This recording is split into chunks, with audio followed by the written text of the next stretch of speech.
muchas gracias a todas por acompañarnos y a los que las acompañáis. Porque, no, el otro día, bueno, me han preguntado alguna vez los periodistas en torno a María Luisa, ¿no? Y sí, pues eso, lo comentábamos antes, ¿no? Pues de pronto hay mujeres que se sienten contentas de verse representadas, de aparecer en el escenario, y hablábamos de cómo la vida cultural española y desde luego madrileña es sostenida fundamentalmente por mujeres. Y uno se pregunta dónde están ellos, ¿no? Mientras tanto, algunos supongo que estarán en el partido, en el prepartido y en el pospartido, ¿no? Pero quizá haya otros que simplemente no saben cómo llegar a la abadía. O sea que sí. Si conocéis a personas a hombres que puedan estar interesados en el tipo de cosas que tratamos aquí, pues lo recibiremos con cordialidad. Si tenéis amigos, primos, pues aquí estamos. Bueno, damos aquí arranque a una nueva edición, un nuevo paso del Faro de la Abadía, y como suelo hacer, presento unas palabras y me excuso por aquellos que ya las habéis oído, para de algún modo ponernos en contexto. Y digo que acción, emoción, poesía y pensamiento son las palabras que hemos elegido los que trabajamos en la Abadía para describir nuestra oferta a la ciudad. Solo nombramos el pensamiento en cuarto lugar, después de la acción, la emoción y la poesía, pero que nombremos también el pensamiento, que no lo ignoremos al presentarnos, expone una convicción, la de que el teatro es más rico y poderoso cuando, además de ofrecer acción, emoción y poesía, piensa o da que pensar. Resulta entonces natural, nos parece, la creación de este espacio que llamamos el Faro de la Abadía. Y lo aclaramos una vez más, la Abadía no aspira a ser faro de nadie, la Abadía busca faro y para ello convoca a pensadores que, en conversación con creadores, puedan ayudarnos a pensar el teatro. A primera vista, la distancia entre teatro y filosofía parece enorme. La filosofía es reino de lo abstracto, de las ideas, el teatro reino de lo concreto, de los cuerpos en situación. Sin embargo, teatro y filosofía nacieron juntos y enseguida se miraron. Desde su origen, el teatro dio que pensar. Su existencia misma dio que pensar. Muy pronto alguien se preguntó ¿para qué el teatro? ¿Por qué el teatro? También desde el principio los escenarios se convirtieron en espacio de circulación y confrontación de ideas.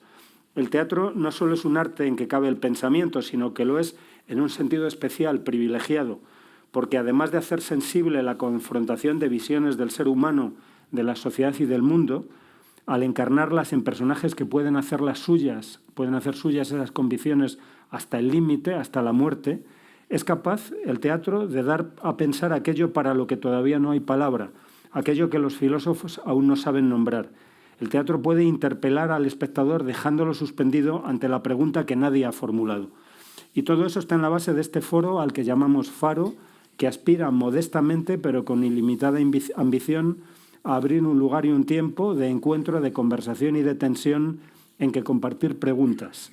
Un lugar y un tiempo en que filosofía y teatro, probablemente de forma conflictiva, como es propio de dos ámbitos que nacen y viven del conflicto, se conozcan y se interroguen.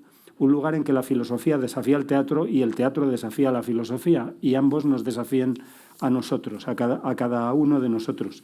El título que hemos dado a esta sesión es Teatro y Memoria, y en realidad probablemente las tres personas que estamos aquí y muchas que estáis ahí reconocéis que no puede haber un pensamiento amnésico, que la memoria es de suyo una forma del pensamiento, o que la memoria misma puede dar que pensar, puede hacer pensar. Y tengo aquí a dos personas muy queridas y apreciadas que van a establecer conversación, que van a presentar algunas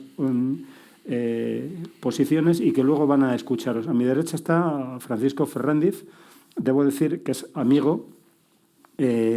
Lo conocí en mi breve estancia en el Centro en el CSIC, no en el CSIC, que es donde están los espías, sino el CSIC, el Consejo Superior de Investigaciones Científicas, que tiene un centro de ciencias humanas y sociales, en el que también trabaja Juan Carlos Velasco, que por cierto nos acompañará en el próximo Faro junto a Sol Picó para hablar sobre la migración, sobre migraciones y las cuestiones que nos plantean. Y ahí conocí a Francisco Ferrándiz. Hay quien dice que a partir de una edad no es posible ya echarse amigos, ¿no? Y yo me eché 2 amigos, al menos en el CSIC. Bueno, Juan Carlos ya lo era, ¿no? Me eché a Francisco Ferrándiz y el historiador Juan Pimentel, son personas a las que conocí en ese lugar. Y Francisco Ferrándiz es antropólogo. Y uno podría pensar qué pinta un antropólogo en un foro como este para hablar sobre teatro y memoria. Y enseguida vais a comprender por qué está aquí.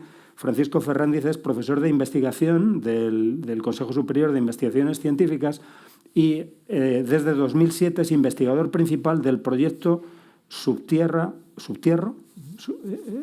¿Sí? ¿Cuál es el nombre del...? Subtierro. Subtierro. Luego lo explico. Claro, sí. Subtierro no es una rata, Subtierro. Las políticas de la memoria en la España contemporánea en perspectiva transnacional y comparada. Él había hecho trabajos antropológicos muy importantes en América Latina y en distintos lugares y en un momento dado orienta su atención a lo que está ocurriendo en la piel de toro, en las excavaciones de fosas y en las relaciones muy diversas y muy distintas que distintas comunidades estaban estableciendo con esos fenómenos, con la apertura de fosas o con la decisión de no abrirlas, ¿no? Y como digo, él ha recabado muchísimas experiencias en torno a este proyecto que, repito, se titula Las políticas de la memoria en la España contemporánea en perspectiva transnacional y comparada. Y actualmente es asesor de la Secretaría de Estado de Memoria Democrática. Es autor, entre otros trabajos, de Escenarios del Cuerpo, de El pasado bajo tierra y de Etnografías comparadas, anclajes, métodos y claves para el futuro, además de participar en muy distintos proyectos internacionales con academias, con universidades y espacios académicos de todo el mundo, ¿no? Y ahora nos explicará algo sobre el trabajo que ha venido haciendo y lo que viene haciendo y sobre el concepto mismo de memoria democrática. Julián Fuenterreta es un importante creador teatral, es director del espectáculo Canción del Primer Deseo, que se está presentando en esta misma sala y que lo hará hasta el próximo domingo. Este espectáculo es un espectáculo que incide y que interpela en torno a la cuestión de la memoria de forma central y probablemente va a poder hablarnos acerca de ello. Otros lo conoceréis como director del espectáculo Cuando deje de llover, de Andrew Bowell, basado en un texto de Andrew Bowell, que es asimismo autor de Canción del Primer Deseo. Por ese trabajo recibió el premio Max 2015 al mejor director y ese mismo año ese espectáculo obtuvo el premio Max al mejor espectáculo. Pero además en las últimas temporadas ha dirigido Las cosas que son verdad del propio Andrew Bowell, que algunos podéis haber visto en Teatro del Canal, y Tribus de Nina Raine en la Sala Valle Inclán del Centro Dramático Nacional. Además, es cofundador del colectivo No Collective, nombre paradójico, una plataforma de creación interdisciplinar y colectiva. Y conviene decir que Canción del Primer Deseo es una obra, para los que no la habéis visto todavía, que se ocupa lanza una mirada a la España herida por la guerra civil y al trauma o a los traumas de ese conflicto, y es un trabajo que ha sido trenzado por la compañía de Julián, por estas gentes que empiezan a conocerse en torno a Cuando deje de llover, pero el texto ha sido escrito por este importante dramaturgo australiano. Ese es uno de los valores de este espectáculo, el hecho de que alguien que está en nuestras antípodas geográficas haya lanzado esa mirada sobre nuestro doloroso y dolorido siglo XX. Bueno, entonces, dicho esto, si os parece, damos la palabra a Francisco Ferrandiz para que la tome durante un rato y luego la tomará Julián, conversarán entre ellos y a partir de cierto momento os daremos la palabra a vosotras y a vosotros para que nos hagáis comentarios, preguntas, sugerencias. Muchas gracias. Paco, cuando quieras. Bueno, gracias, Juan. Es un gustazo para mí estar aquí. Es muy gracioso porque Juan me ha dicho, no te traigas nada. Tú, le veo que está aquí lleno de folios. Pero bueno, así que, bueno, haciendo referencia a algunas de las cosas que ha dicho él y qué es lo que hace la antropología social y cómo la antropología social entra en intersección con el teatro, aparte de que hay una antropología del teatro directamente, ¿no? que trabaja con espacios teatrales o rituales en otras culturas o incluso en estas culturas. Es algo que la propia antropología trabaja mucho. Y hay un teatro antropológico. Es que aquí los cruces son infinitos en este crisol, ¿no? Pero cuando has dicho que empecé a trabajar en América Latina, digo, pues mira, ya sé por dónde empezar, ¿no? Como venía así, en blanco. Yo hice mi tesis doctoral ya hace unos añitos sobre un culto espiritista en Venezuela, antes de Chávez, antes de que me acuséis de chavista, Bildu, lo que sea. Chávez estaba en la cárcel porque había dado un golpe de Estado, pero todavía no había allí nada. Y es un culto espiritista como la umbanda, el candomblé, la santería, el vudú. Pero a mí me gustaba porque era, digamos, que frente a estos cultos que tienen una raíz más afrodescendiente, en este caso era un descontrol. O sea, era un culto inventado en los años 40 y 50, producto del petróleo. Y lo mismo entraban en trance con Marilyn Monroe que con un esclavo africano, que con Kennedy, que con un chino. Entonces a mí eso me interesó muchísimo. De ahí empecé a trabajar, estuve un año entero viviendo en Caracas, trabajando con espiritistas en estos espacios escénicos que son la posesión espiritista. Son rituales con toda su parafernalia.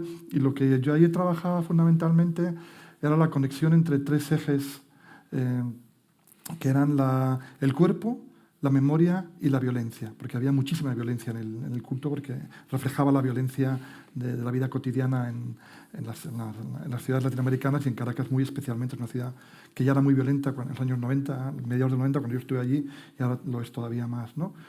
Entonces, la relación entre cuerpo y memoria me parecía muy, muy atractiva.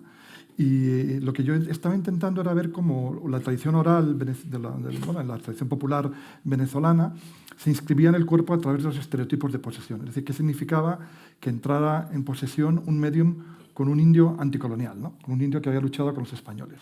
Y se dan ahí unos procesos de memoria bien curiosos, ¿no? Porque las fuentes que hay sobre la Venezuela colonial son muy escasas y son fragmentarias. Y lo que ocurrió es que en los años 40 y 50 una serie de intelectuales, dentro de unos procesos de indianización de la identidad venezolana y tal, se inventaron una serie de personajes que hicieron unas estampas literarias que salieron a la luz pública, se hicieron estatuas. El último dictador venezolano, Pérez Jiménez, encargó estatuas de estos caciques, y ahora yo los estaba viendo en cuerpos de gente de los barrios marginales a lo largo de las posesiones, ¿no? Y me interesaba mucho pues, ese circuito de memorias, ¿no? Como de repente, cuando entraban en posesión o les bajaba, como decían ellos, un espíritu indio, se hinchaban como globos porque las esculturas tenían esa estética de indios muy poderosos, y es que hay esculturas de indios de indígenas, ¿no? por toda Venezuela, ¿no? Esas eran las transacciones que me interesaban. Luego trabajé también con temas más de violencia, los espíritus malandros, jóvenes que son asesinados por la policía, o por bandas por peleas entre bandas, y empiezan a incorporarse en los cuerpos de sus amigos. Y se genera un espacio ritual en el cual los que poseen a los mediums son los delincuentes que han muerto en las calles, ¿no? Y sobre eso tengo mucho escrito. Y ahí es donde empecé a trabajar también el tema de la herida y la violencia, que, podía hablar de esto años, porque estuve muchísimo tiempo ahí metido, pero simplemente con este trazo, cuando regresé a España, se me estaba agotando ya el tema de investigación. Ya no iba a volver a Venezuela, no tenía posibilidades económicas, y entonces empecé a leer en los periódicos de unas exhumaciones de fosas comunes en pueblitos de Castilla y León, sobre todo en la región de Prialanza del Bierzo. Todos sabéis de lo que estoy hablando, ¿no? Y entonces al principio me daba bastante miedo, De hecho, intenté encasquetárselo a un estudiante mío de doctorado y cuando vi que se resistía dije, bueno, pues lo hago yo, ¿no? Y en buena hora, ¿no? Total, que empecé a trabajar en este tema y la gente me decía, pero ¿cómo eres tan heterodoxo, ¿no? O sea, haces tu tesis sobre espiritismo y luego te vas con fosas comunes, que además es un tema que ni siquiera la antropología social tenía dentro de su repertorio de investigación. Y dije, pero es que estoy trabajando lo mismo, estoy trabajando en cuerpo, en memoria y en violencia. Lo que pasa es que en vez del cuerpo poseído, he pasado a estudiar el cuerpo fusilado. Otra cosa es que la bibliografía que viene detrás, todo el debate teórico que arrastra todo esto, sea muy distinto, ¿no? Entonces, a partir de ese momento, también como ha mencionado Juan, nosotros tenemos una metodología de investigación distinta a la sociología o a la ciencia política, que son ciencias afines a nosotros. Para la antropología social, el elemento fundamental es la etnografía. De alguna manera es respirar el mismo oxígeno de los fenómenos que respiran las personas que estamos estudiando. Por lo tanto, estamos presentes en el campo y tenemos una serie de metodologías para recopilar información, para hablar con la gente, también podemos utilizar el vídeo, tenemos técnicas de autoextrañamiento, sobre todo cuando trabajas en tu propia cultura tienes que intentar verlo desde fuera para tener un ángulo analítico más potente. Y bueno, pues me metí en este lío y empecé a ir a exhumaciones para ver qué es lo que estaba pasando allí. Me llamaba mucho la atención y ahora, fijaros, esto fue el año 2002 cuando yo empecé, hace ya pues casi 20 años. 20 años. 22. 22, bueno, no sé ni sumar. 21. Tú es que eres de matemáticas, entre otras cosas. Los que somos de letras andamos ahí un poco apurados. Entonces, pues eso, 21 años metido en este tema y básicamente mi tarea en una exhumación... A ver, los escenarios de investigación a los que yo voy, además son escenarios de investigación, son amplísimos. Yo puedo estar en una exhumación, pero puedo estar en un ritual de devolución. Para mí, un acto como este es también un acto de memoria que me puede servir para investigar, para pensar el tipo de preguntas que surjan. De repente se desmantela una estatua en un sitio determinado porque hay una lucha o hay un monumento que se calienta, como cuelgamuros. Pues eso para nosotros son escenarios de investigación donde tenemos que estar presentes. Y luego pues podemos también trabajar con otro tipo de metodologías, podemos trabajar en archivos, etcétera, etcétera, ¿no? Y bueno, no sé si me estoy enrollando mucho. Adelante. Sí, no, simplemente para deciros que cuando vi la obra de teatro, la canción del primer deseo, para mí fue como casi te diría que un flashback, ¿no? Porque nosotros cuando estamos imaginaros un escenario de exhumación de una fosa común de la guerra civil, que hemos estado en exhumaciones de los dos lados, pero fundamentalmente las que quedan son de republicanos. Los forenses están trabajando dentro de este espacio escénico, que es la fosa común, con una serie de estéticas. Hay una estética forense muy clara, además muy atractiva. A eso en los debates científicos le llaman el efecto CSI, ¿no? O el giro forense, porque ahora todos conocemos más o menos cómo funciona lo forense, ¿no? Porque hemos visto estas series y nos fascinan a todos y ahora no hay serie policíaca que no tenga un giro forense, ¿no? Son escenografías, pero hay muchas escenografías que se solapan en paralelo. Y yo no estoy dentro de la fosa, yo no estoy excavando, yo no estoy con los huesos, estoy más bien con las familias y con la circulación. Yo analizo la circulación de memoria que estas aperturas de fosas generan. Eso es lo que un antropólogo social hace. Entonces, muchas veces vienen grupos familiares allí y los grupos familiares designan un portavoz, que suele ser la persona de más edad, cuando a mí a veces me interesa la más joven, pero bueno, y esa persona habla y trata de articular un discurso, un relato sobre lo que le ha pasado a su familia, sobre lo están hablando entre ellos por primera vez allí, delante tuyo, porque están siendo de alguna manera interpelados por la fosa. Esto en casa no lo habían hablado nunca, muchas veces, ¿no? Y estos son el tipo de tensiones que nos encontramos en la obra de teatro. Entonces, bueno, yo puedo estar al lado de la fosa, en torno a la fosa, o me puedo ir a su casa con ellos, a conversar.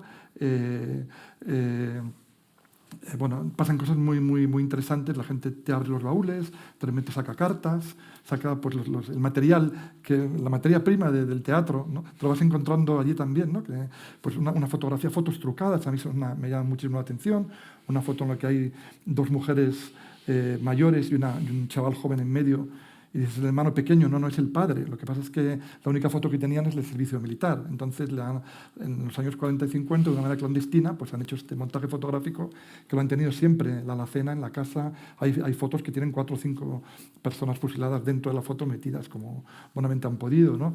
Entonces, te vas encontrando con toda esta serie de materiales que a mí me gustaría ser dramaturgo para saber cómo colocarlas en un espacio escénico, pero que realmente son también... También ellos, son microescenarios, ¿no? Yo no sé si con esto es suficiente para arrancar, ¿no? Pero que historias como la que veis en la obra de teatro las estamos encontrando permanentemente. Por supuesto, no con la complejidad, y se lo decía Julián antes, porque la obra es un crisol, ahí están todos los temas, ¿no? Está la homosexualidad, están los dos bandos, está la fosa que no se abre, está el pozo ese, está todo, ¿no? Está la memoria que ha tenido la oportunidad de expresarse con toda libertad y con toda vehemencia, la memoria que tarda en salir y cuando sale es como un chorro, ¿no? de energía. Entonces, pues de alguna manera la obra es como un compuesto de cosas que yo me he ido encontrando de manera fragmentaria en distintos puntos de mi investigación. Y aquí quizá lo dejaría para luego seguir hablando, si os parece. Muy bien. De interés. Vale. Sí. Antes de dar la palabra a Julián, no quiero que se me olvide preguntarte por la propia noción de memoria democrática, ¿no? Porque hace unos años de lo que se hablaba era de memoria histórica, ¿no? Y ha aparecido ahora esta noción de memoria democrática. No quiero que no te interpelo ahora mismo en torno a ella, menos que quieras decir ya algo. Sí, ¿Es una noción polémica o no lo es? No sé, es que para mí todos los conceptos son como antropólogo, no como filósofo, por supuesto. Como filósofo me mataría, ahí los filósofos me van a matar, pero para mí son como cascarones vacíos, ¿no? O sea, la memoria histórica puede ser una cosa y depende... Nosotros siempre estamos en el contexto. Por eso nos relacionamos con el teatro, porque fuera del contexto no se entiende nada. El concepto de memoria histórica en La piel de toro, como has dicho tú, se conecta directamente con la guerra civil y con las exhumaciones de fosas comunes. Y por lo tanto, de alguna manera está, no voy a decir que colonizado, pero sí directamente te lleva a eso. Cuando hablas de memoria histórica es eso. Sin embargo, la memoria democrática tiene un espectro temporal mucho más amplio, tiene una longue durée, ¿no? Ahí, porque puedes llevarla hasta los comuneros o hasta el siglo XIX o el siglo XVII, en el sentido de cuáles son las luchas por espacios de democracia frente al antiguo régimen, ¿no? Esa yo creo que es un cambio de paradigma, pero hay que llenarlo de contenido. Mientras sean simplemente conceptos, pues todavía estamos ahí dándole vueltas a que científica una cosa es la otra. Muy bien, muchas gracias. Damos la palabra a Julián. Pues sí, como tampoco traigo nada preparado, estaba escuchando a Juan y a Paco y pensando, bueno, ¿y ahora qué pasa?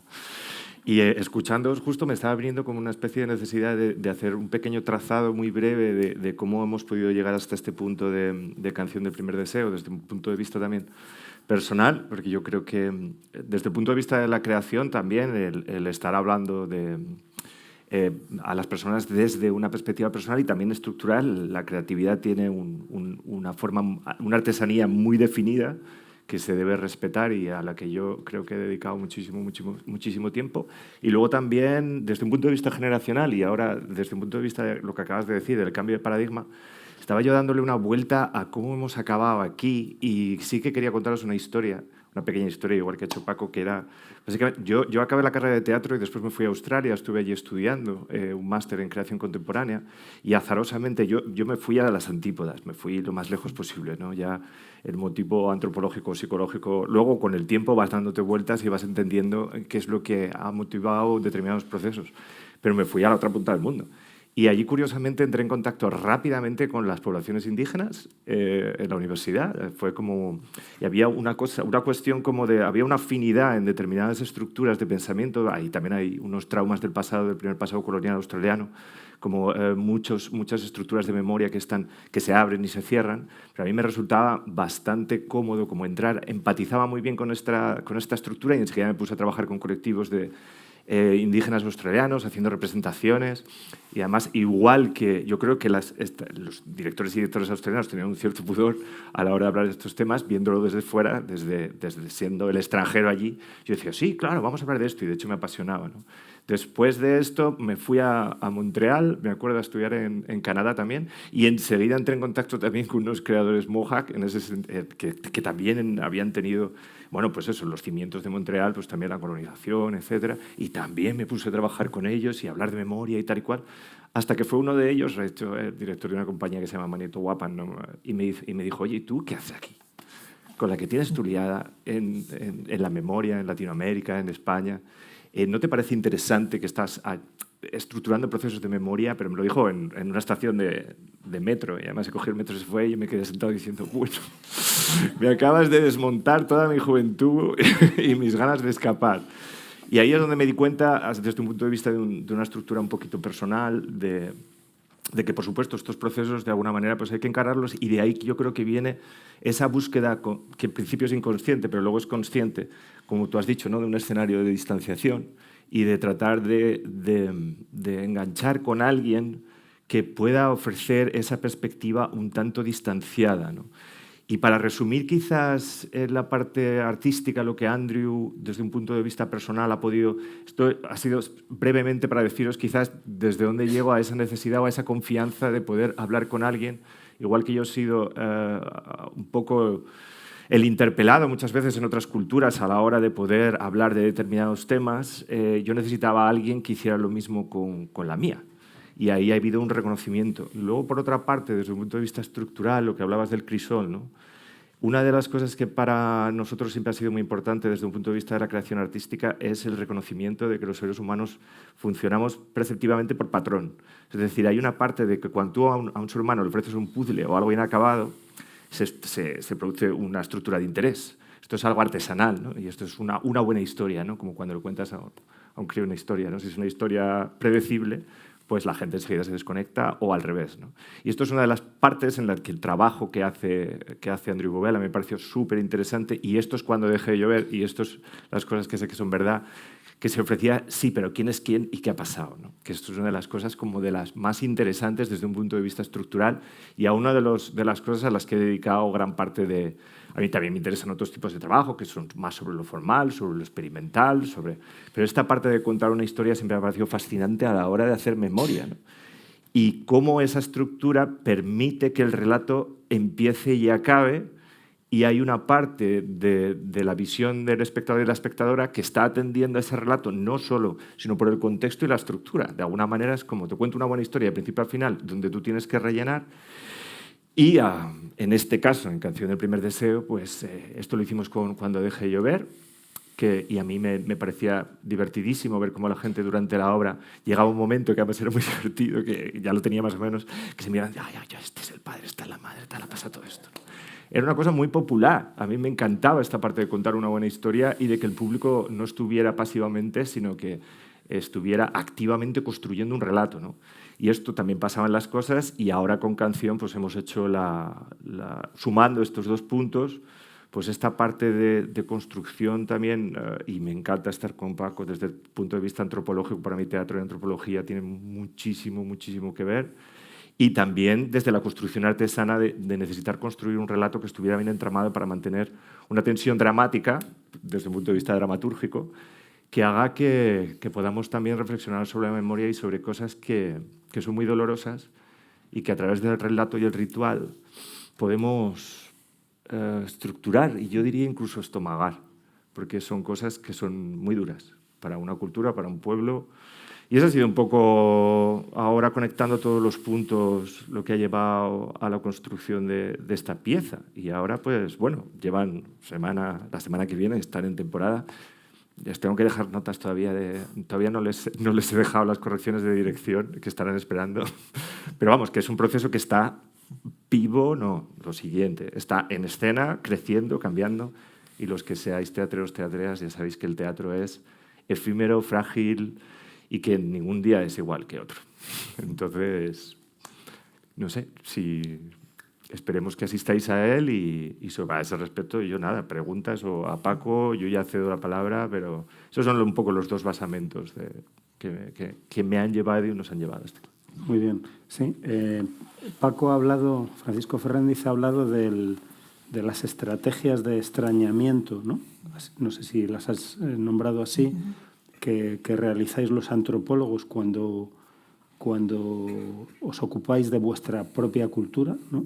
Sucede que, de hecho, de algún modo en el trabajo de Canción del primer deseo hay al menos extrañamiento en un doble sentido, porque Andrew Bowl es australiano y por tanto él tiene, si se quiere, una mirada más ingenua o menos prejuiciosa sobre algunos de los casos de que se habla en la obra.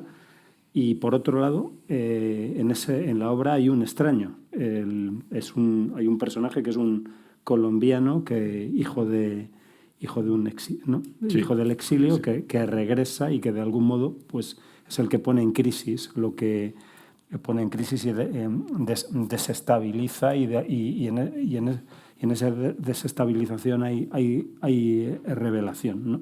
Bueno, creo que es buen momento para que toméis la palabra si queréis hacerlo, ¿no? Por lo demás, sí, Francisco Ferrándiz, entre otros asuntos de que se ha ocupado, es de la resignificación, ¿no?, de monumentos de la Guerra Civil, en particular de uno muy importante, el Valle de los Caídos, ¿no? Y entonces, en un momento dado, quizá quiera decirnos algo al respecto de cómo está ese debate y de su propia posición, si quiere presentárnosla. Sí, por ahí he visto ya una primera mano levantada.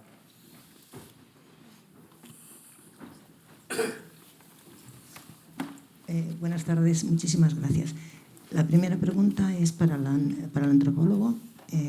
Siempre relacionamos religión y violencia, sea animista, sea de culto, tal. Entonces, esa era una pregunta. Y luego para Julián, ¿por qué cogió el texto de Andrews y no cogió textos de España? No sé si me... Sí. Vale, gracias. Bueno, religión y violencia, lamentablemente en el ser humano la violencia es casi consustancial con el género humano. Entonces, lamentablemente, porque yo soy una persona bastante, no voy a decir que pacifista, pero sí pacífica, ¿no? Pero sí es verdad que tiene mucho que ver con lo sagrado, ¿no? La propia violencia, el sacrificio, el ritual, toda religión tiene aparejada una serie de violencias que pueden ser de distintos tipos y que a mí lo que me lleva, tu pregunta es a veces cuando se dice es que esa violencia no tiene sentido. Para mí eso es una falacia, ¿no? Porque la violencia puede ser horrorosa, pero siempre tiene sentido. La semana pasada estuvo aquí una investigadora mexicana que se ha inventado un concepto como el de subtierro, pero más poderoso, más potente conceptualmente, que se llama necromáquina. Y ella trabaja en México con todo el tema de las narcofosas, etcétera, etcétera, ¿no? Y con el escalamiento de la violencia y la ritualización cada vez más tremenda de la violencia. Hasta el subtítulo del libro es Cuando morir no es suficiente. O sea, cuando la violencia se convierte en expresiva, ¿no? No importa, yo no te estoy matando para robarte o para quitarte en medio, es que voy a dejar un mensaje y te voy a hacer, no lo voy a contar, ¿no? Pero todo lo habéis visto en la prensa. Entonces yo creo que es un tema bien interesante, pero que también se conecta con la memoria, ¿no? No sé, es que podríamos seguir mucho rato sobre... Pero ella además lo vincula a la religión. A la religión, sí, pero es que lo mismo, en la propia misa cristiana hay un sacrificio.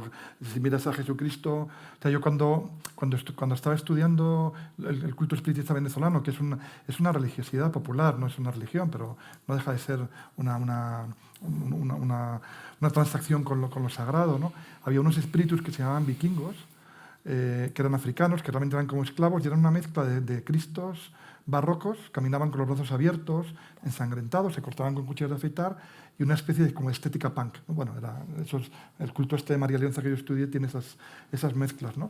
Pero realmente si te vas a cualquier iglesia vas a ver todos los martirios, por ejemplo, ¿no? Por eso a mí me parece que la violencia es uno de los lenguajes de lo sagrado, y no podemos separar una cosa de otra, aunque el mensaje sea de paz, y que eso no entro en ello, ¿no? Gracias. Sí.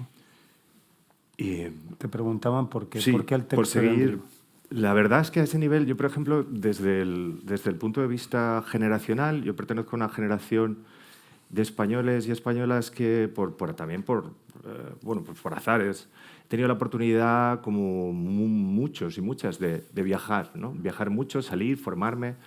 Estuve prácticamente entre 7 y 8 años viajando por el extranjero. Estuve estudiando en Australia, o estuve en Montreal. Luego fue parte también de un equipo europeo que estaba trabajando con un director que se llama Antonio Latela, etc. Entonces, durante los periodos formativos también, y por supuesto me formé aquí en la escuela de la Universidad de Kent, que tenía una sucursal ahí en Torrelodones, y después me fui fuera. Entonces, desde ese punto de vista, y siempre volviendo a mi país, etc., ¿no?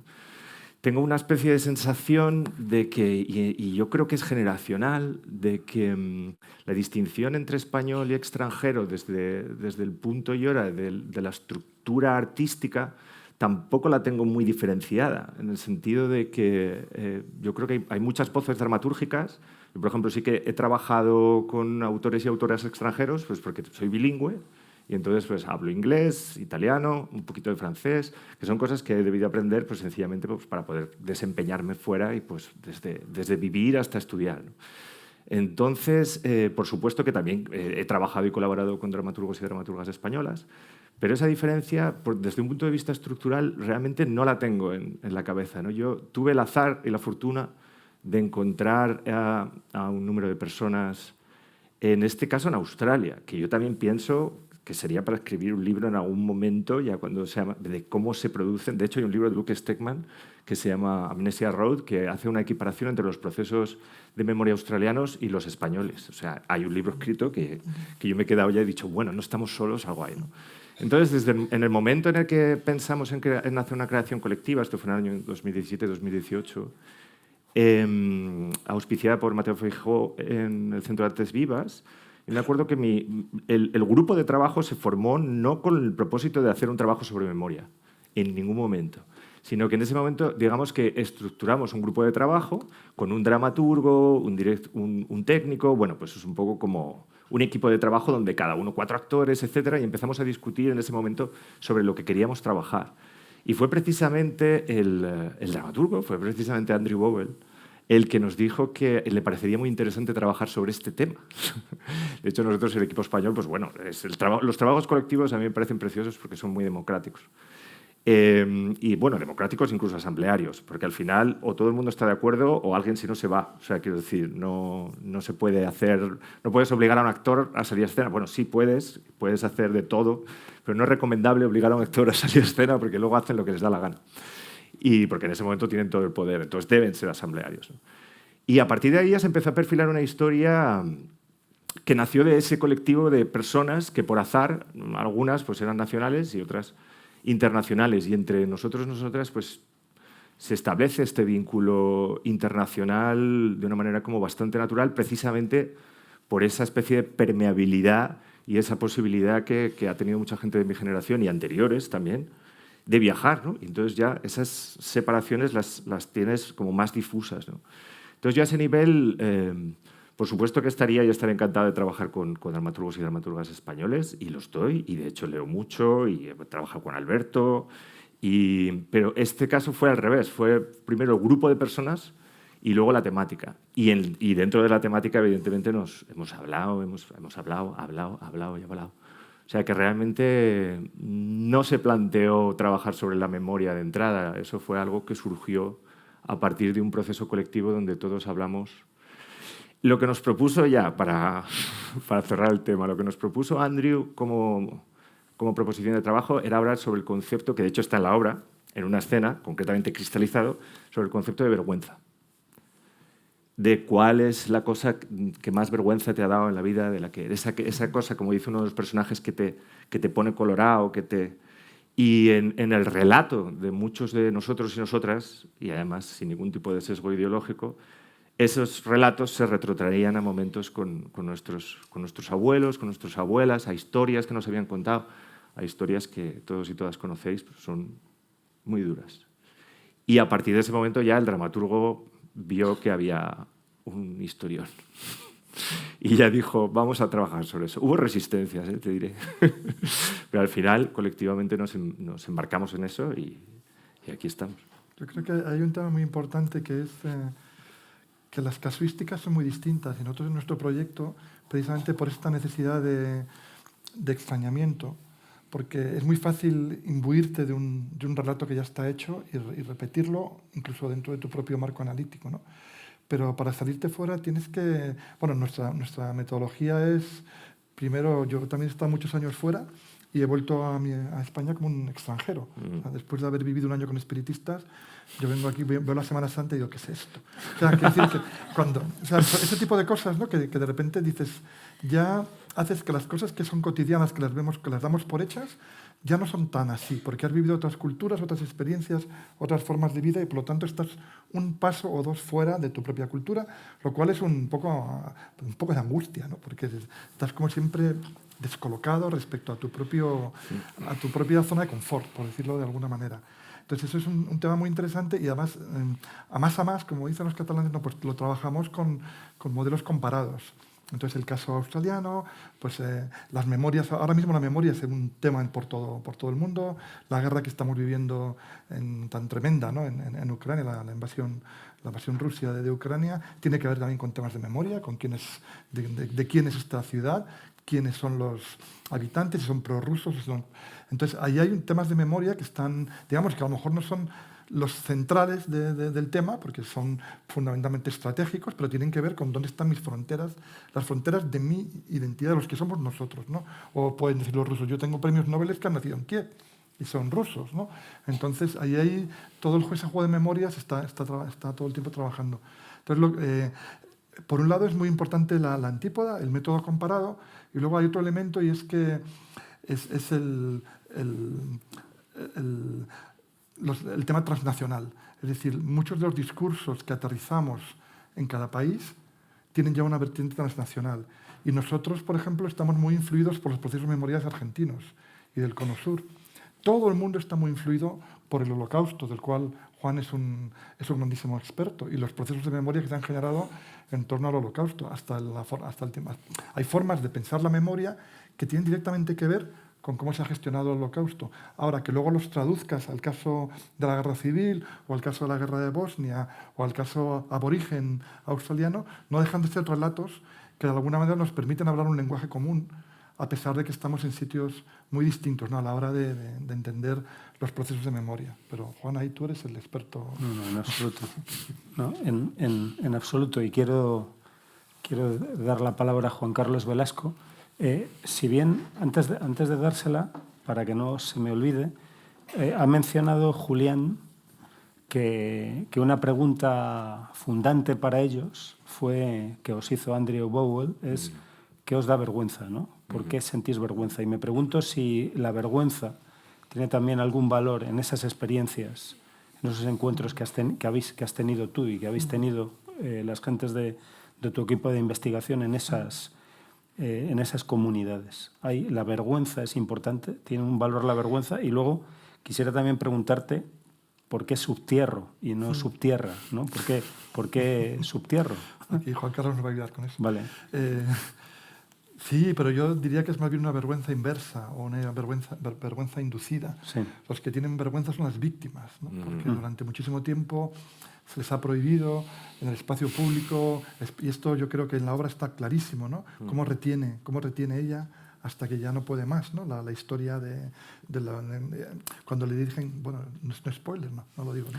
Cuando bueno, tiene que hacer una lección, ya... entonces cuando hace esa lección que la acompaña como una vergüenza sí, durante toda su vida, está siendo una víctima, pero al mismo tiempo se le va a quedar inscrito en su biografía para siempre, ¿no? Entonces, yo creo que por cómo se ha dado, los perpetradores por lo general tienen poca vergüenza. O sea, quiero decir, o sea, que no tienen una vergüenza como tal. Lo están estudiando mucho en Argentina. Se organizan la cosa de manera que ellos estaban salvando una patria. Y al salvar una patria hicieron lo que tenían que hacer. Y por lo tanto hay muchas fórmulas de salirte fuera de la vergüenza.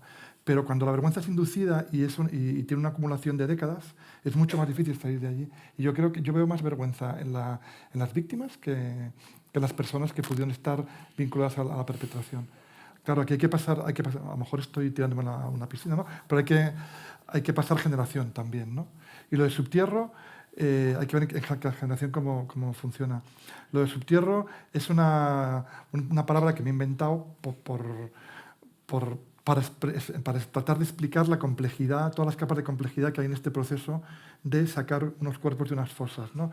Entonces, subtierro proviene de destierro, proviene de transtierro, es como una especie como de exilio subterráneo, y se refiere a un colectivo de cuerpos, que son más de 100.000, que han estado enterrados y olvidados durante décadas, y que sobre ellos ha caído silencio, ha caído olvido judicial también, olvido político, se ha legislado para los cuerpos de los vencedores, y eso lo sabemos ahora, que en la posguerra se exhumaron cientos y cientos de fosas, porque están los caídos por el y por España en los cementerios municipales, no han caído en paracaídas, han sido exhumados en la posguerra, esa documentación la tenemos, ¿no? Y esa legislación que se hizo específicamente para esas fosas no ignoraba completamente las otras fosas. O sea, esa falta de generosidad, digamos, con los vencidos ha causado una situación que yo le he llamado subtierro, porque le podría haber llamado de cualquier otra manera, pero me pareció que el entierro y el subtierro lo conectaba con el destierro y el transtierro de Gauss. Y por eso señalo a Juan Carlos, que ahora quiere hablar, porque sabe mucho de este tema. No sé, a lo mejor la palabra no funciona, ¿no? Pero... No, es bien interesante que hayáis construido esa expresión subtierro dentro de una familia en que están también destierro y entierro, ¿no? Me parece un hallazgo. Antes de dar la palabra a Juan Carlos, quiero recordar que en el final del proceso Kafka utiliza la palabra vergüenza. Cuando Joseph K. va a ser asesinado, dice Kafka, como un perro, ¿no? Y dice Kafka que Joseph K. siente vergüenza, ¿no? Y probablemente esa vergüenza está vinculada si se quiere, es una vergüenza por estar siendo tratado por otros seres humanos como un perro, ¿no? O sea, se siente avergonzado por los otros, por la animalidad de los otros, ¿no? Porque los otros te estén tratando como un animal. Juan Carlos. Sí, buenas tardes, Julián, Paco y Juan. Quería preguntar, y no quería hablar sobre tierro, ni subtierro, ni trastierro, ni nada de eso, sino preguntarte a ti, Paco, tú que eres antropólogo y que normalmente lo que haces es preguntar. No creo que te moleste que te pregunte, y te pregunte por tu trabajo, por dos cuestiones. Mira, tu trabajo, el trabajo del antropólogo es un trabajo, como dice, etnográfico, in situ, y el tipo de trabajo que tú realizas, que has realizado durante años de exhumaciones, es en el lugar del crimen, ¿no? En el lugar del crimen, y hay una reconstrucción forense. Pero hay un doble acto en ese sitio. Ha habido un acto histórico hace 70, 80 años y un acto de reconstrucción hoy, de exhumación de restos, ¿no? ¿Qué relación hay entre el momento de la muerte y el momento de sacar a los huesos de los muertos? Hay dos momentos diferentes y hay una reflexividad, sobre todo en el segundo, en torno al primero. Pero no hay un paralelismo, no hay un isomorfismo, sino que hay una distancia enorme, ¿no? Supongo que sobre eso has trabajado y has pensado no me hagas mucho. Hablar, Juan Carlos. Y has pensado mucho, ¿no? Bueno, y entonces me gustaría que dijeras algo sobre eso.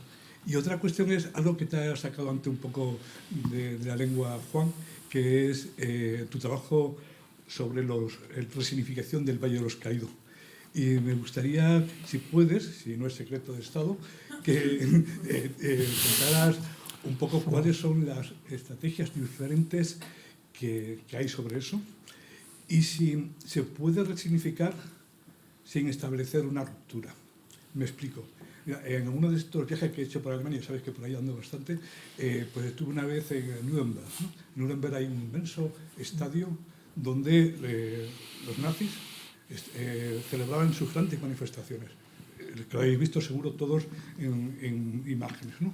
Hay ahora mismo un lugar de la memoria, pero para hacer eso se abrió totalmente una hendidura transversal que rompe el estadio y dentro hay todo un museo, todo un lugar de reflexión, pero es decir, el estadio se mantiene, pero hay otra historia, hay ruptura. ¿Qué se piensa hacer con el Valle de los Caídos? Bueno, nada más, ¿Dónde trabajamos? En el CSIC o en el CSIC, ¿no? No, yo cuando salgo de Madrid siempre digo Consejo Superior de Investigaciones Científicas para evitar cualquier tipo de confusión, sobre todo cuando voy al norte de España. Bueno, lo estábamos hablando con Julián antes. Hay una escenografía forense. O sea, por ejemplo, todo el grupo tan potente de arquitectura forense, que igual los conocéis algunos, que trabajan, se han inventado una disciplina completamente nueva, que es leer edificios como si fueran cuerpos heridos, ¿no? Entonces trabajan con los resultados de los bombardeos en relación con el impacto que ha tenido sobre el casco urbano, sobre dónde se han disparado, qué tipo de armas, qué tipo de población se estaba buscando, cómo ha afectado a los edificios. Son realmente muy, muy potentes. Se lo ha inventado esto un arquitecto de origen judío, pero británico, Eyal Weizman, que es un tipo muy, muy brillante. Él habla de que tiene un libro precioso con Thomas Keenan que se llama ¿cómo es en inglés? El cráneo de Mengele. Y es sobre la identificación de Mengele, que es el momento en el cual la ciencia forense entra a trabajar junto con grupos de derechos humanos, ¿no? Mengele, sabéis que se ahogó y le encontraron su cuerpo en Brasil y hubo un lío respecto a él y le identificaron mediante esto, ¿no? Y en base al caso Mengele, que lo hizo un antropólogo físico americano muy, muy, muy, muy conocido, no me acuerdo ahora, estoy un poco bueno, ahora me vendrá el nombre. Ellos hablan de que la ciencia forense, aparte de ser una tecnología, ser un dispositivo de conocimiento técnico, es también un arte de seducción. En el sentido, y es por eso antes os dejaba caer lo del efecto CSI, ¿no? Porque realmente es un efecto que nos pasa a todos. O sea, ahora todos sabemos lo que es una identificación genética. Y eso está cambiando la forma en la cual pensamos nuestro cuerpo, en la cual pensamos... Yo ahora mismo me estoy dejando aquí no sé cuántas muestras genéticas para que en la abadía hagan unas pruebas a ver si soy yo, ha venido mi hermano, no sé si está por allí, Gemma, bueno. Entonces, quiero decir que tenemos la forma en la que construimos el cuerpo, construimos nuestra propia actividad, dejamos unos rastros que ahora sabemos que genéticamente se pueden trazar. Incluso ahora en las exhumaciones están empezando a utilizar reconocimiento facial por primera vez en paralelo al genético, ¿no? Entonces, por ir a tu pregunta, yo también me he inventado un concepto para eso, que no sé si es un poco... que tiene también mucho que ver con la obra, porque yo le he llamado militarismo fantasma, que tiene que ver con todos los fantasmas que hay en la obra, porque la obra está absolutamente llena de fantasmas. Y de hecho me encantó este momento cuando el colombiano está al otro lado. Sí, y ahí personifica toda una línea genética de hombres, que son el abuelo desaparecido, el padre y él mismo, todo en una misma traza, ¿no? Un elemento simbólico, sí. Eso fue un descubrimiento que hicimos durante el proceso de ensayos, que nos quedamos todos así y que todavía son. Me encantó, me ha parecido maravilloso como hallazgo teatral, como otras muchas cosas, ¿no? de la obra. Y yo al militarismo fantasma es un tema sobre el que he reflexionado bastante y tiene que ver con que ahora mismo los familiares que se acercan a una fosa común lo que ven es una escenografía forense. Porque los cuerpos parece que están limpios y desnudos, pero están vestidos de forense, por decirlo de alguna manera, no sé si se puede decir eso. Están limpios para el dibujo, están limpios para la fotografía, fotografías que hacen a veces desde arriba 500 gigas, ¿no? Fotografías que luego puedes hacer 1:1 en el suelo, y luego ponen unos pins de colorines donde hay una bala, donde hay un objeto personal, donde hay una herida, donde hay un... Entonces, cuando un familiar se acerca a eso, lo que está viendo es una escenografía forense. Y por lo tanto, lo que muchos familiares recuerdan de sus familiares que están en la fosa es el momento del asesinato. Como has dicho tú, es una escena de crimen. Porque al final, al acabar el día, los forenses dicen: a ver, hoy hemos encontrado mujer en decúbito supino, con 3 tiros de bala, manos atadas a la espalda, no sé qué, no sé cuántos. Y ellos se relacionan con sus familiares a través de estos dispositivos y estos discursos forenses, ¿no? Es muy interesante, pero lo voy a dejar ahí porque es muy largo. Pero es también problemático al mismo tiempo, porque hace que la parte de la violencia, el crimen, se imprima quizá demasiado en la memoria que queda del pasado, ¿no? No lo sé.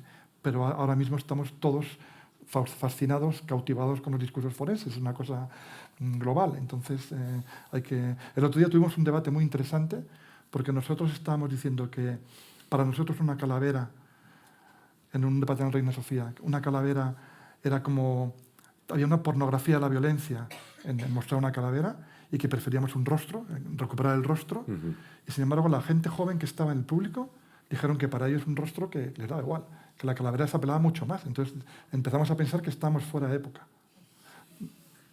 Lo dejo ahí porque es un tema para darle muchas vueltas. ¿Qué pasa con el Valle de los Caídos? No digo que des tu posición, sino qué propuestas diferentes están barajando. Bueno, como sabéis, es un monumento muy, muy difícil, ¿no? Y se ha calentado últimamente. Antes os hablaba de cómo los monumentos también son procesos. Un monumento no es una cosa que tú pones y se queda ahí. Como el pozo vuestro evoluciona. Se resignifica, ¿no? Se resignifica. Con el contexto.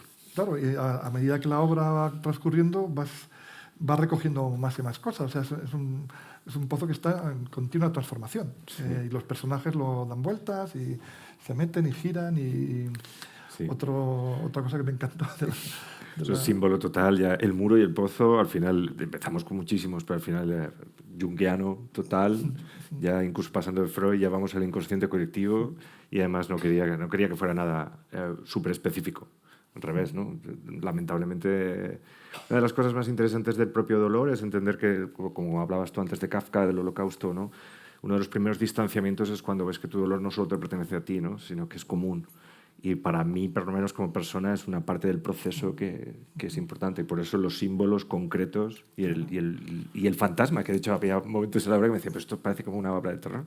Y decía, no, pero es que hace falta este fantasma, yo creo. O sea que sí, te agradezco lo que dices, porque igual. Y además el pozo ni siquiera puede caber nadie en él. O sea, me encanta la movida de que este pozo es un símbolo absoluto, porque no tienen el pozo muy pequeño.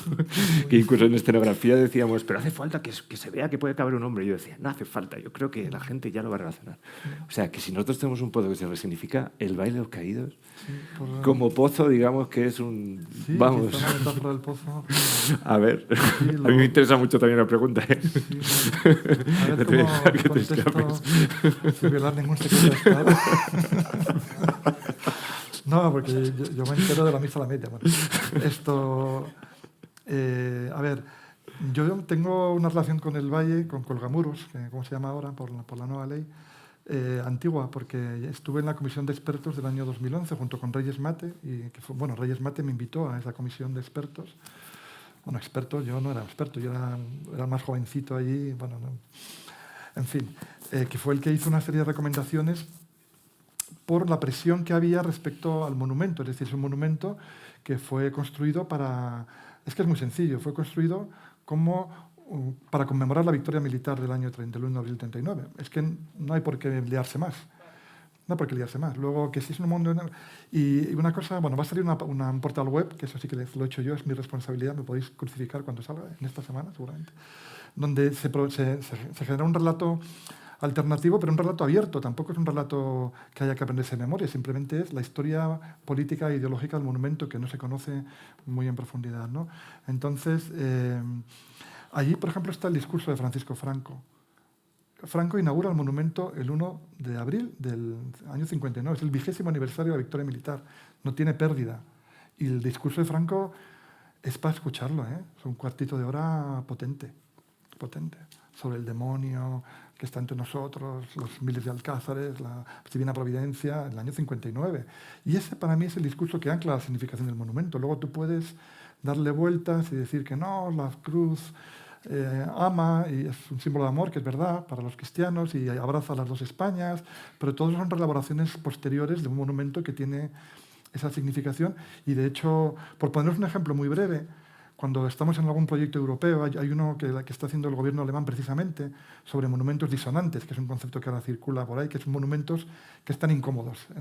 Pues el Valle de los Caídos está en un sitio incómodo, ¿no? Porque hay visiones opuestas de él, hay gente que opina una cosa, hay gente que quiere que se quede como está, hay gente que lo quiere bombardear. Bueno, aquí, digamos, en los extremos y luego en medio hay muchas posiciones. Hablan de monumentos disonantes. Entonces se hablaba de monumentos disonantes en Europa porque los hay en toda Europa.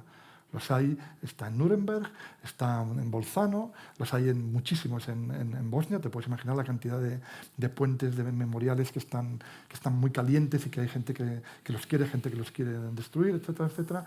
Y se hizo una votación. Entonces la gente iba votando cuál era el monumento más conflictivo de todos. Y ya sabéis que ahora son como nubes de palabras, ¿no? Y al final, cuando acabó, quedaba The Valley of the Fallen, así en grande, en mitad de la... Y luego por ahí, pequeñito, el monumento, no sé qué... De momento, quiere decir que hay una conciencia europea de que este es un monumento que hay que resolver, que no es simplemente que una cosa que nos pase a nosotros, sino que en Nuremberg han resuelto monumentos. En Bolzano, también monumentos fascistas italianos, han hecho una cosa, no sé si conoces lo que han hecho con el bajorrelieve de Mussolini, en la Casa del Fascio de Bolzano. Es una preciosidad, porque lo que han dejado el bajorrelieve, que es una resignificación, no lo destruyes, no lo cambias, pero hicieron un concurso internacional de ideas, importantísimo. Y tú te referías a cómo también desde fuera pueden tener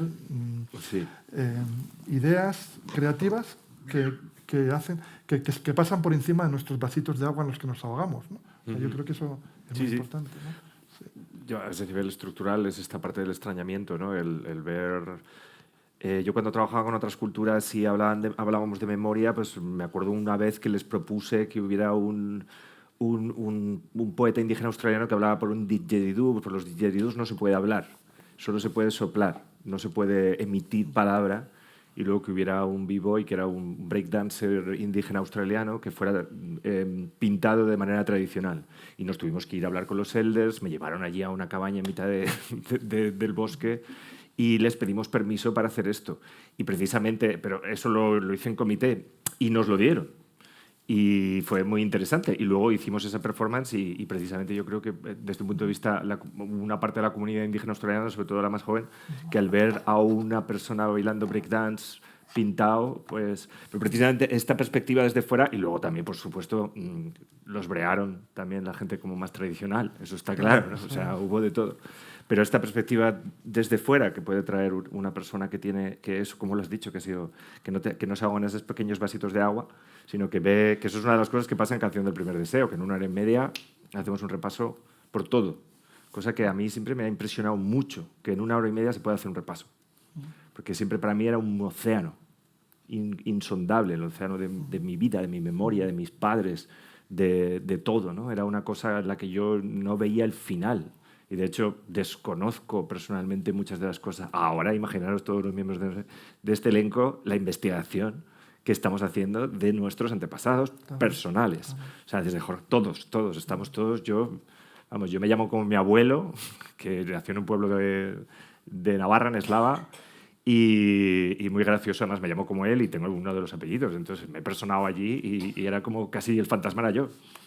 Porque es como, ay, bueno, menos... O sea, que estos procesos de memoria precisamente a veces les da la chispa a esa visión externa, ¿no? Que libera y... Eso es lo que estamos intentando, ver modelos externos. El de Bolzano, te decía que te iba a gustar porque es... o sea, hicieron un concurso internacional de ideas, que es lo que yo creo que hay que hacer para alguna pieza de arte que marque un punto de inflexión, que no tiene que ser un contramonumento más grande que el valle, con que sea del tamaño de una moneda. Ahora, el reto es que tiene que tener la misma potencia simbólica como mínimo, lo cual yo creo que es un reto para los principales artistas que hay en el mundo. Hay gente muy buena trabajando con temas de memoria, pero gente muy, muy buena. Qué interesante. Muy buena.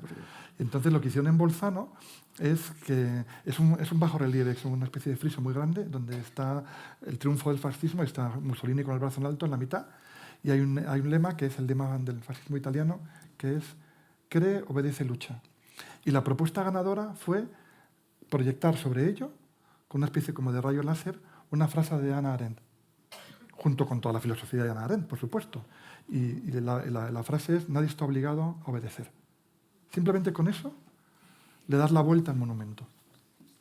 Entonces, esos son el tipo de resignificaciones, digamos, no sé cómo decirlo, inteligentes, que a mí me parece que habría que buscar, ¿no?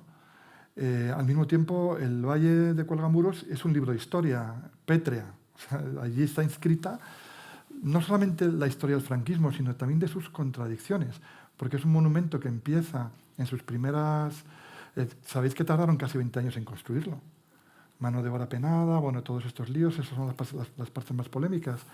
Pero al principio eran los grandes ideólogos fascistas que eran los arquitectos, los ingenieros, los urbanistas, que tenían unos proyectos, pero muy futuristas, o sea, sobre cómo hacer esta monumentalidad, el Arco de Triunfo. Todo eso está conectado, el Arco de Triunfo, Moncloa. Sabéis que todo forma parte de la misma estructura, del mismo pensamiento.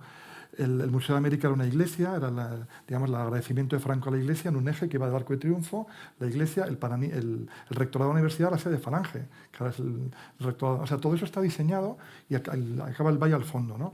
Entonces, bueno, ¿qué hacer con ello? Al principio era muy fascista y acabó siendo como más opus dei, ¿no? Y eso hizo que cambiara mucha de la iconografía. El programa iconográfico estuvo en permanente transición. Y esa historia que de alguna manera encarna como si fuera la posesión de la que hablábamos al principio, ¿no? O sea, el monumento está poseído de alguna manera por el franquismo.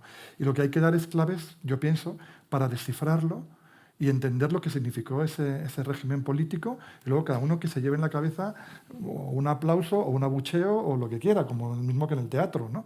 Pero hay que dar las herramientas para que se entienda más allá de discursos más manidos, ¿no? Sobre que si es un lugar de reconciliación, que si están las dos Españas, que si no sé qué. Yo creo que tenemos que ver cómo superarlo, o sea, superar ese marco de relato que no nos va a dejar salir de ahí. Y para eso necesitamos ayuda internacional. Muchas gracias. Sí. Hola, bueno, muchas gracias porque está siendo muy sugerente y todo lo que estáis diciendo, y en concreto, justo esto último de lo que estáis hablando me estaba recordando muchísimo a lo que han hecho con lo que en Argentina llaman el ex-ESMA, la antigua escuela militar de donde salían los vuelos de la muerte. Y bueno, tuve la suerte de estar en Argentina y conocer a una española, hija de exilios y exilios, porque, bueno, o sea, sus abuelos fueron exiliados españoles, sus padres fueron exiliados argentinos que volvieron, y ella, debido a la crisis económica, fue exiliada española que trabajara allí en Argentina. Y me dijo que, bueno, me enseñó las instalaciones aquellas y me sorprendió muchísimo que dentro del ex-ESMA hay una parte que es el Centro Cultural Haroldo Conti, que está específicamente diseñado para que la memoria sea trabajada desde la cultura, es decir, como motor cultural y la cultura como motor de memoria. O sea, en este sentido, y también justo cuando fui a ver aquellas instalaciones que a mí personalmente me sobrecogieron, igual me zarandearon un poco como vosotros decís, lo que más me sorprendió fue que estaba llena de escolares. Fui en un día... bueno, pues en día lectivo, en Argentina había clases y estaba lleno de escolares muy pequeños, o sea, pequeños adolescentes, primaria, y cómo trataban su propia memoria, ¿no?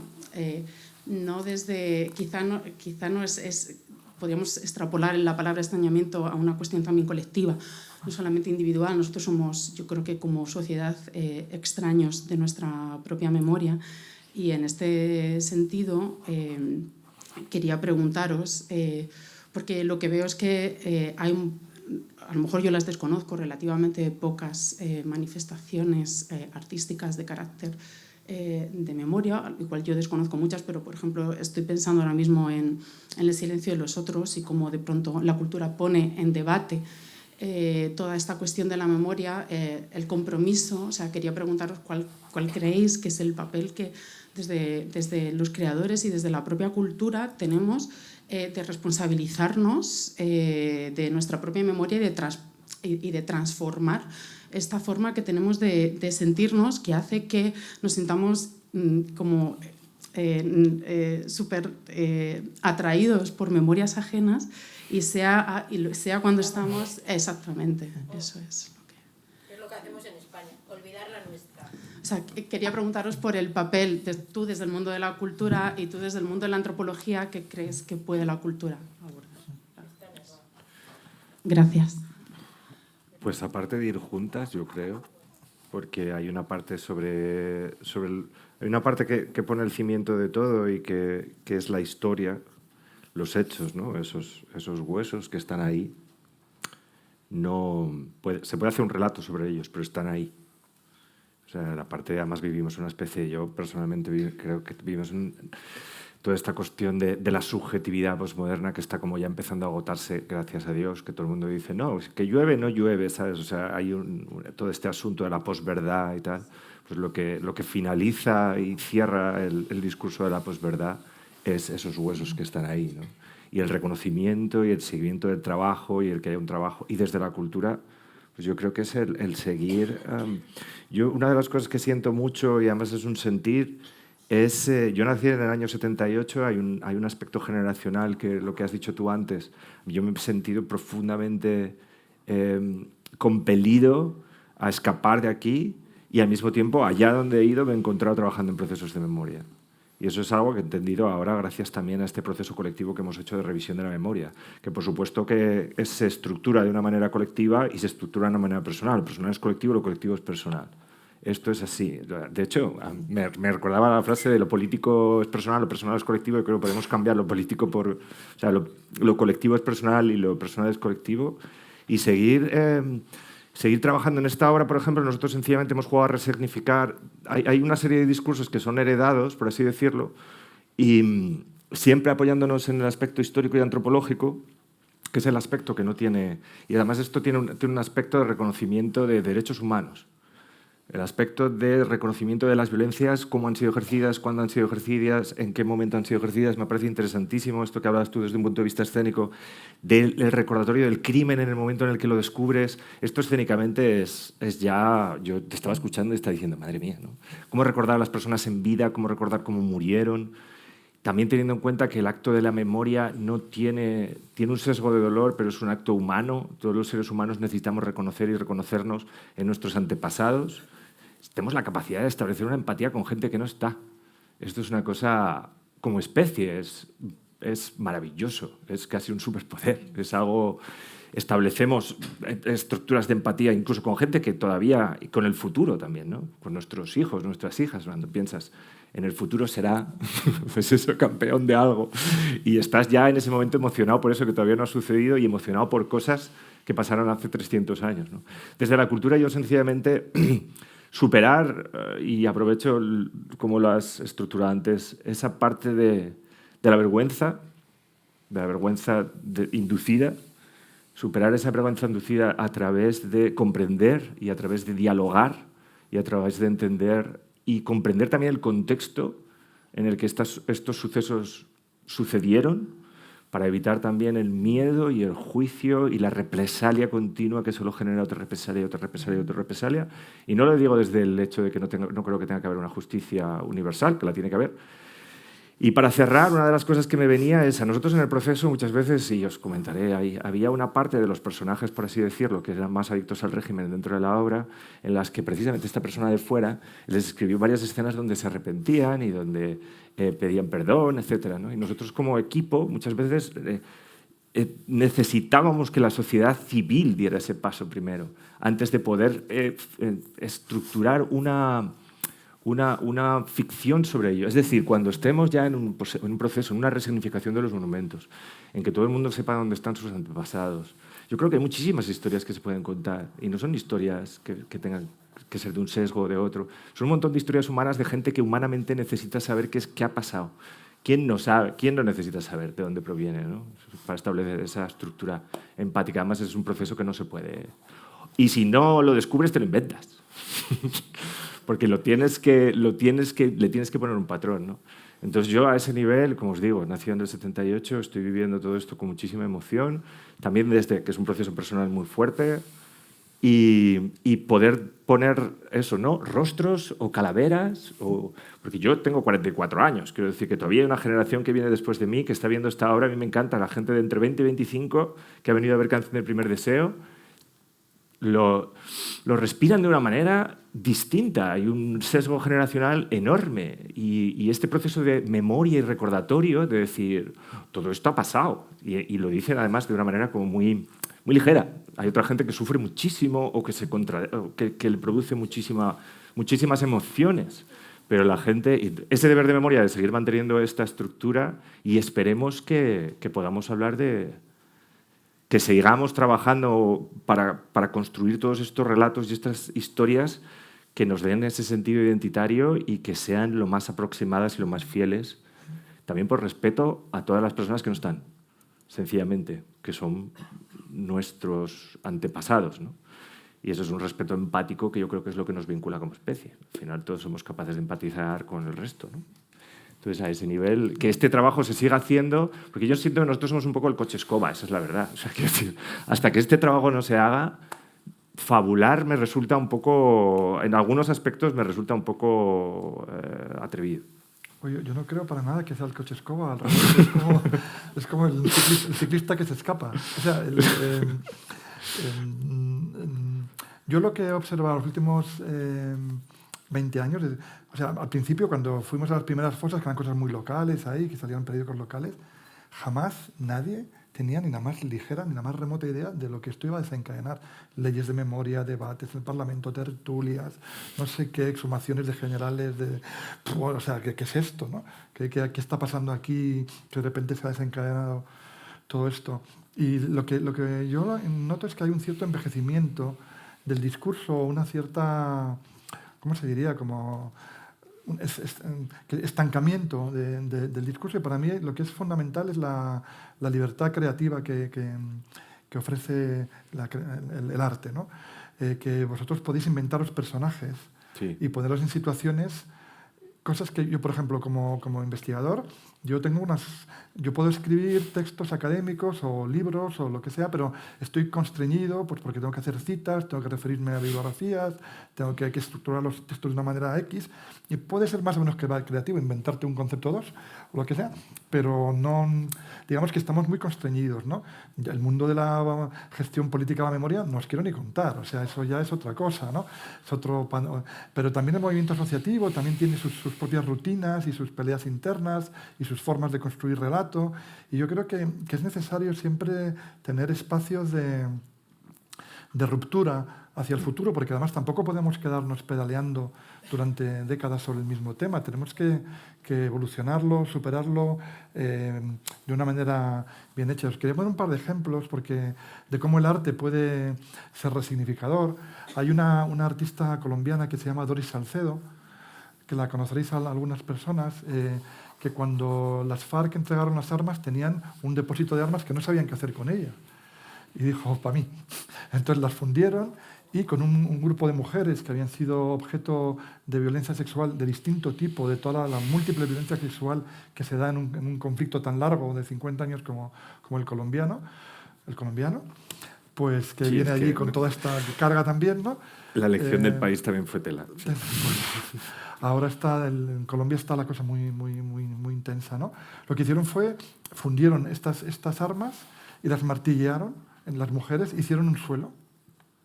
Y ese suelo es el suelo de la sala, de una sala memorial, donde se hacen exposiciones sobre memoria. Entonces tú haces una exposición de memoria, pero debajo tienes todo este trabajo del artista con mujeres, con unas armas derretidas y martilleadas por mujeres, digamos, que de alguna manera reivindican su sufrimiento a través de esto, ¿no? Me parece brillante, a mí no se me ocurriría, tiene que ser un artista, yo no puedo con esto, ¿no?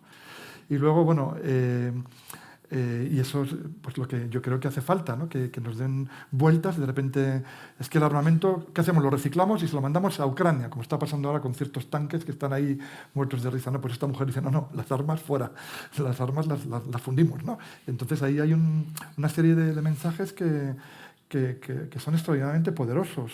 Y fijaros que la idea es muy simple, los fundimos y le damos martillazos y ya está, ¿no? Entonces, bueno, ese es un ejemplo de lo que yo creo que el arte puede hacer, y en casi todos los lugares donde ha habido transformaciones memoriales de impacto hay una pieza, hay una obra de arte que a veces tiene un componente arquitectónico, ¿no? Como por ejemplo el campo de refugiados de Ribesaltes, que estuve hace poco, que han hecho me he acordado por el tema de los escolares que decías tú, que a mí yo lloraba de envidia, ¿no? Porque es una especie como de rectángulo clavado en la tierra, que tiene de alguna manera el módulo se parece a los barracones que hay alrededor, y tiene una estructura pedagógica muy, muy bien hecha, muy, muy simple, muy profunda, pero fácil, y estaba lleno de colegios. Entonces digo, no tenemos en España un sitio así, donde podamos hablar.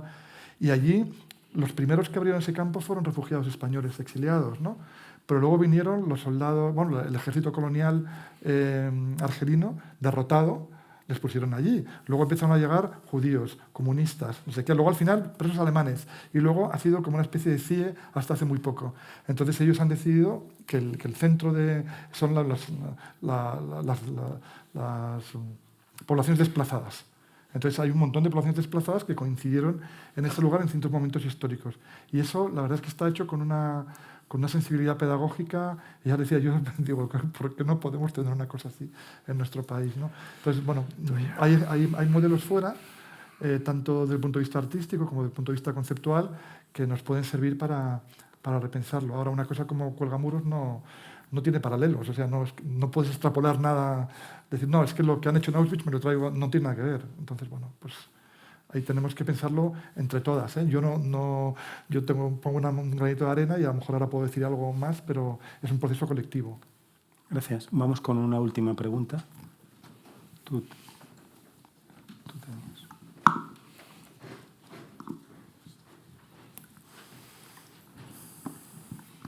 Muchas gracias.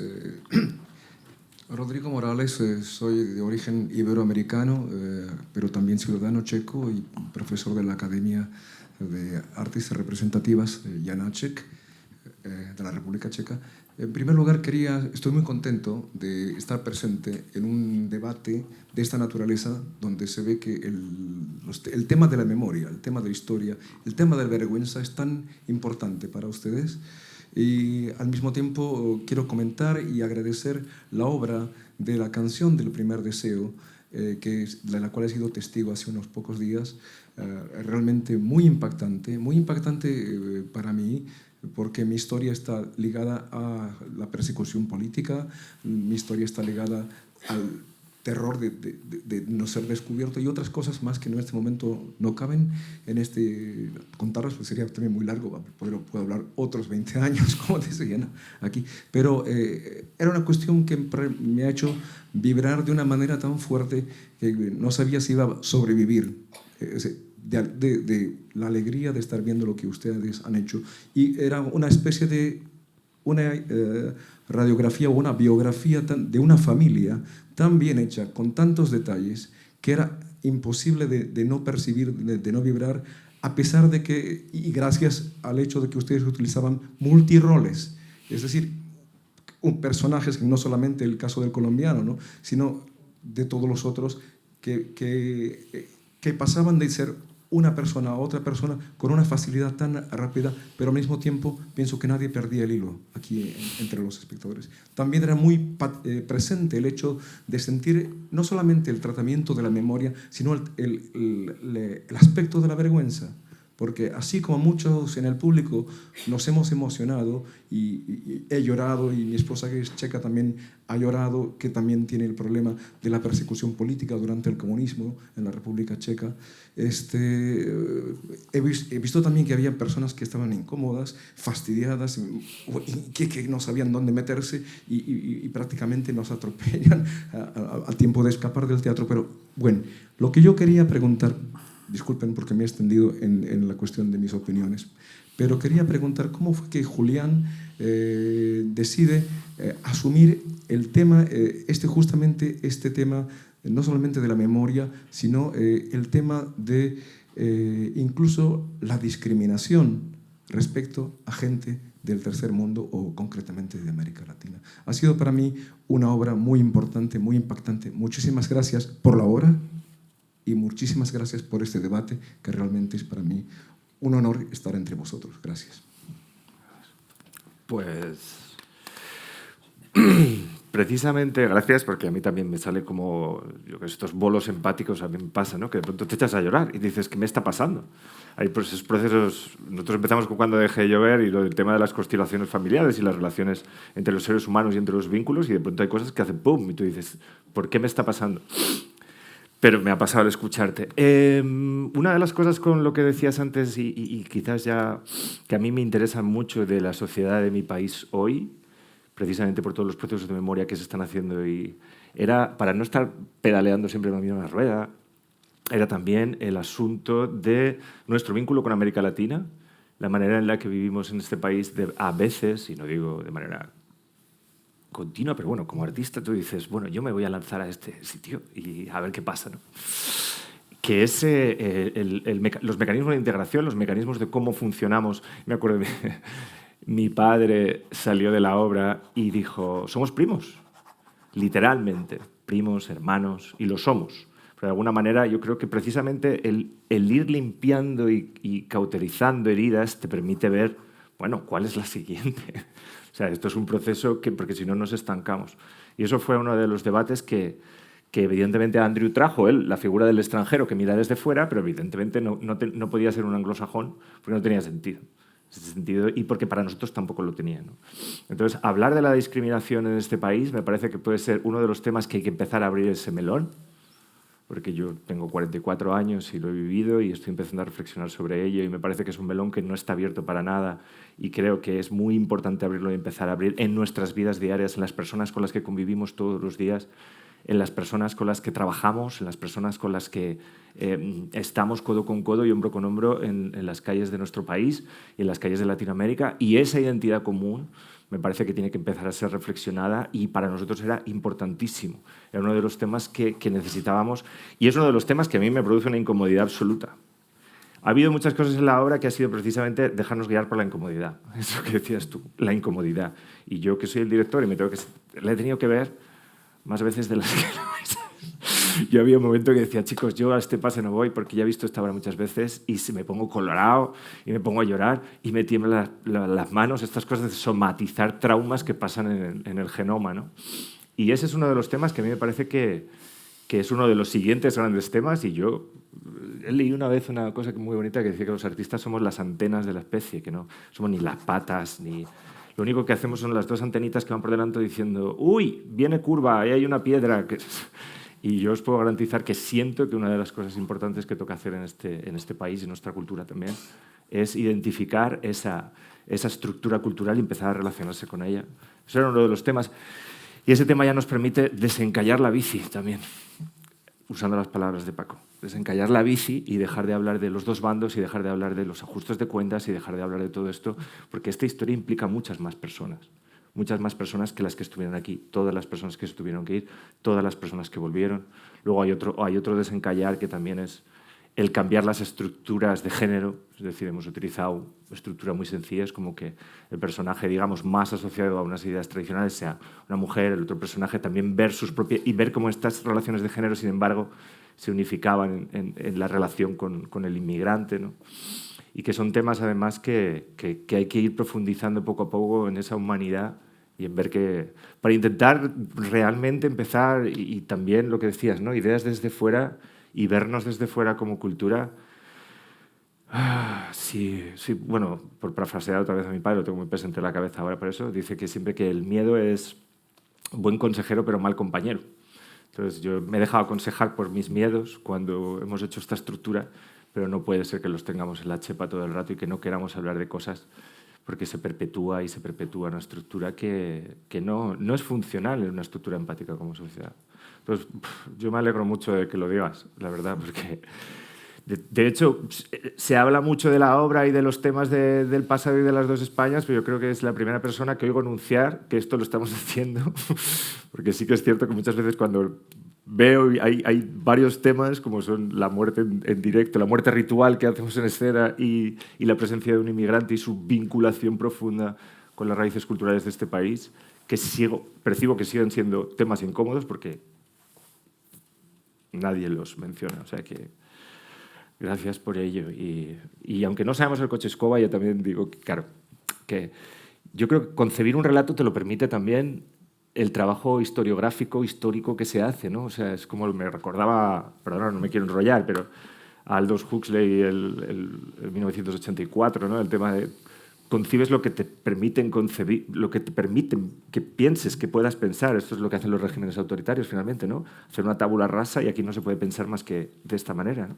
Y sin embargo, todo este trabajo de profundización antropológico, filosófico y de pensamiento te permite imaginar historias distintas y que esas historias luego puedan volver a emocionar a una persona en el mundo real. Yo es a lo que a mí me encanta. ¿Quieres decir algo? Bueno, estaba muy bien el cierre. Bueno, no. Pero bueno, también estoy muy contento de estar aquí y para mí estoy siempre muy pendiente de lo que se está haciendo en el mundo del teatro y el mundo del arte hasta donde me dan las fuerzas. Porque yo sí que creo que hay unas sinergias, es verdad. Vosotros para crear también necesitáis conocer, entonces ahí yo creo que esta es la esencia de estos faros, ¿no? de que nos ponemos en contacto gente que estamos investigando pero que carecemos de esa capacidad creativa, aunque tengo que reconocer que yo fui actor y debuté con ten cuidado, el Maleficio de la Mariposa en Fuente Vaqueros, pero ya me ves aquí que no triunfé. Pues oye, el monólogo de Cuelgamuros igual llega algún día, ten cuidado. Muy bien. Bien, pues muchas gracias. Sí. ¿Puedo hacer una sugerencia? Hay una exposición muy interesante a propósito de todo lo que estamos hablando aquí, en las arcadas de nuevos ministerios, que es Poéticas de la memoria en democracia. Empieza con un estudio 1 de Tragaluz y hace todo un recorrido. Bueno, la comisaria Labrador, no sé si lo conocéis, ¿no? Germán Labrador, sí. Entonces, bueno, merece muchísimo la pena porque todos estos temas que habéis tratado, de la memoria, de la colonización, de la violencia soterrada, oculta y demás, está perfectamente, muy bien documentada, muy bien ilustrada y con unos textos preciosos. Gracias. Sí. Al que le toca emocionarme es a mí porque la he puesto en marcha yo esa exposición. ¡Anda! Pero está siendo muy polémica porque es bastante, como es de poética, se sale por fuera de los discursos más ortodoxos que tenemos. Entonces hay gente a la que le pone nerviosa, hay gente a la que le gusta mucho, pero es otra propuesta más y yo creo que tenemos que innovar, ¿no? Por lo menos desde el punto de vista expositivo. Yo recomiendo que la lleváis a ver yo también, ¿eh? Muy bien. Muy bien, pues muchas gracias por esta sugerencia y sin duda vamos a visitar esta exposición. El profesor Reyes Mate, el filósofo Reyes Mate, que ha sido mencionado varias veces esta tarde, suele decir que el deber de memoria es sobre todo un deber de pensar, que colocas la placa o construyes un evento memorialístico, pero luego de lo que se trata es de que pienses, por ejemplo, en qué medida hay lógicas sacrificiales que condujeron a aquella violencia y de algún modo perviven o más o menos mutadas, ¿no? Es decir, creo que es importante recordar esto, que el deber de memoria es sobre todo un deber de pensar y que la memoria, sobre todo la memoria de lo impensable, la memoria de lo que no había sido previsto y sin embargo sucedió, da que pensar. Bueno, el Teatro de la Abadía ha intentado durante esta temporada y lo seguirá haciendo durante las siguientes, ha intentado atender modestamente a este deber de memoria. Hemos tenido espectáculos como El Mar, visión de unos niños que no lo han visto nunca, de Alberto Conejero y Xavier Bobés, a partir del recuerdo de un maestro republicano asesinado, como tantos otros, por los golpistas. Hemos tenido el espectáculo Cartas Vivas, dirigido por Paula Paz, a partir de la correspondencia entre Elena Fortuny y Carmen Laforet, en que era importante la sombra del exilio. Hemos tenido Coraje de Madre, un espectáculo dirigido por Elena Pimenta a partir del texto de George Tabori sobre el exterminio de los judíos europeos, como exterminada fue buena parte de la familia de Tabori, hasta más de 80 miembros de esa familia fueron asesinados. Y hemos tenido hay alguien en el bosque en torno a la penúltima guerra europea, la guerra de los Balcanes, acerca de la utilización sistemática de la violación como arma de guerra en una dramaturgia de Ana María Ricard y en un espectáculo dirigido por Joan Arqué. Y ahora tenemos la suerte, el honor de tener Canción del primer deseo en un espectáculo dirigido por Julián Fuenterreta, liderado por Julián Fuenterreta, y no está mal recordar que, y a veces lo recuerdo, que la pieza de literatura dramática más antigua que conservamos es Los persas de Esquilo, que es una construcción teatral a partir de una experiencia histórica. Es decir, el teatro ha estado siempre vinculado a la memoria. De ello nos ha hablado Julián y de ello podemos hacer experiencia hasta el domingo quienes nos acerquemos a este espectáculo, y también nos ha hablado de teatro de otro modo Francisco Ferrándiz, porque nos ha mostrado cómo en las políticas de la memoria, por supuesto, son importantes los decretos y las legislaciones, pero son también muy importantes las puestas en escena, los signos, ¿no? De algún modo la dramaturgia, ¿no?